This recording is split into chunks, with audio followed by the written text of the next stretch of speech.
კარგი მომენტი დარტყმა 1-0. შესანიშნავი სტარტი დინამო თბილისისთვის. თორნიკე მორჩილაძე გოლის ავტორი და შეხვედრის მერვე წუთზე დინამო თბილისი გადის წინ. ვლადიმერ კაკაშვილი გახარებული სათადარიგოს კამი და საბა ხვადაგიანი იქ რაღაცას ეუბნება მთავარ მწვრთნელს. მორჩილაძემ დააწინაურა დინამო თბილისი დღევანდელ დაპირისპირებაში. ისევ თორნიკე მორჩილაძე, რომელიც ძალიან კარგია. მორჩილაძის პასი ნიკანინოა მიიღო ბურთი, პასია საჭირო დარტყმა და ფილიპ კლიაიჩმა მოასწრო თუ არა რეაგირება, არა. რეაგირება ვერ მოასწრო და იქნება დარტყმა კარიდან, თუმცა ნინუას ჰქონდა კიდევ ერთი კარგი ვარიანტი, რამხელა სივრცე აქვს საბა ხარებაშვილს და როგორ არ გაუკეთა ხარებაშვილს გადაცემა აქ ნინუამ. პასი წინ, შვენიერი შანსი, ნოდარ ლომინაძე ისევ ჩერიფი იყო მის წინააღმდეგ აფციაური, საჯარიმოშია ოთარ აფციაური ცრუ მოძრაობები.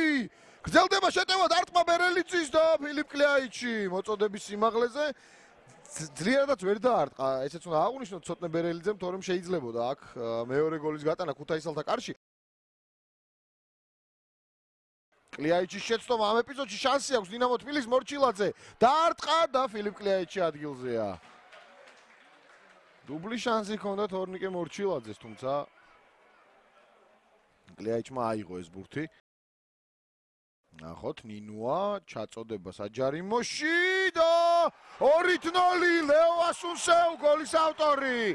ფილიპ კლიაიჩის შეცდომა და დინამო თბილისი უკვე ორბურთიანი უპირატესობით ამარცხებს ქუთაისის ტორპედოს. ბრაზილიელი მცველი როგორც ყოველთვის სახიფათოა სტანდარტულების დროს და ლეო ასუნსეუს გოლი. ჩიქოვანი ნადარაია მის წინააღმდეგ შეიწია ცენტრისკენ დაარტყა და ფილიპ კლიაიჩი ადგილზეა.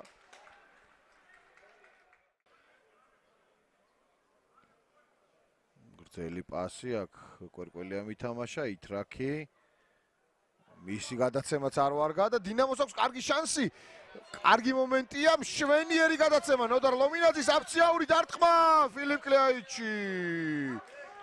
ყველაფერი გაკეთდა ძალიან კარგად ამ ეპიზოდში და ეს იყო ნოდარ ლომინაძის დამსახურება. პაცაცია დაარტყა კარში და სტეფან სიკაჩი